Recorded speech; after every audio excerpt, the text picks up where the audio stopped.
аплодисменты мы приглашаем участницу рождественского бала под номером 3.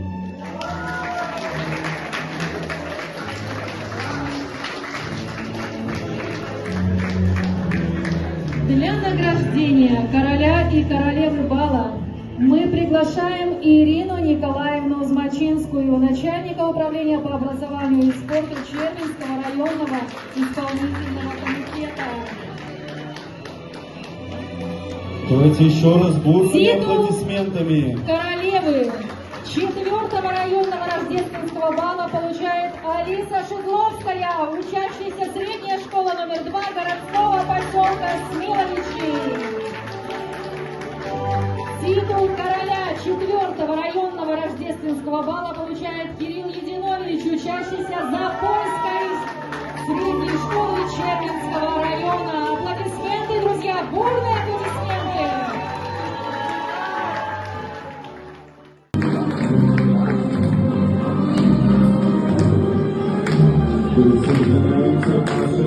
Смена партнеров, дорогие друзья, ищем партнеров.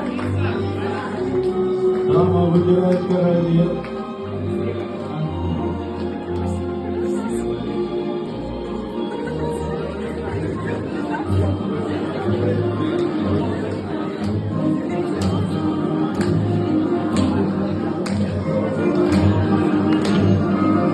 Благодарим друг друга и ищем себе вновь нового партнера.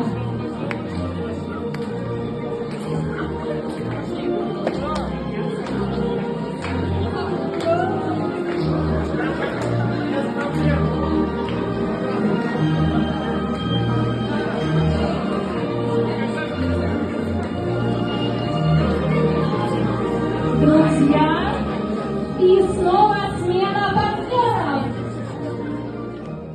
Наши короля и королевы бала. Громче, громче, громче.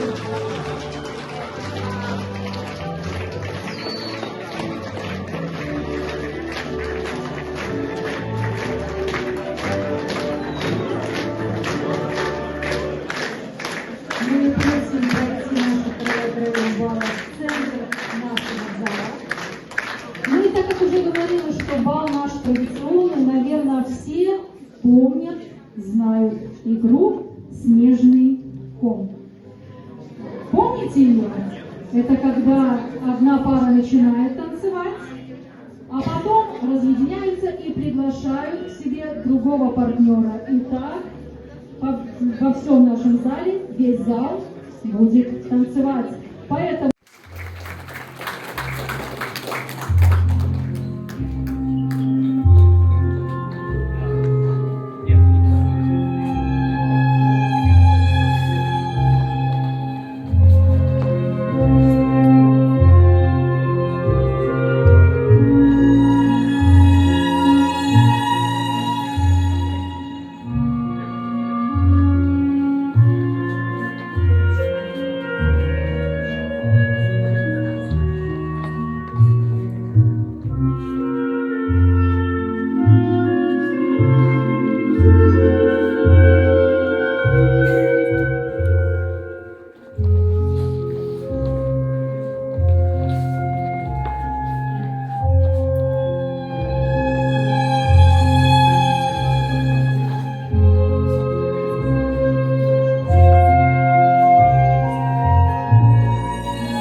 Україна!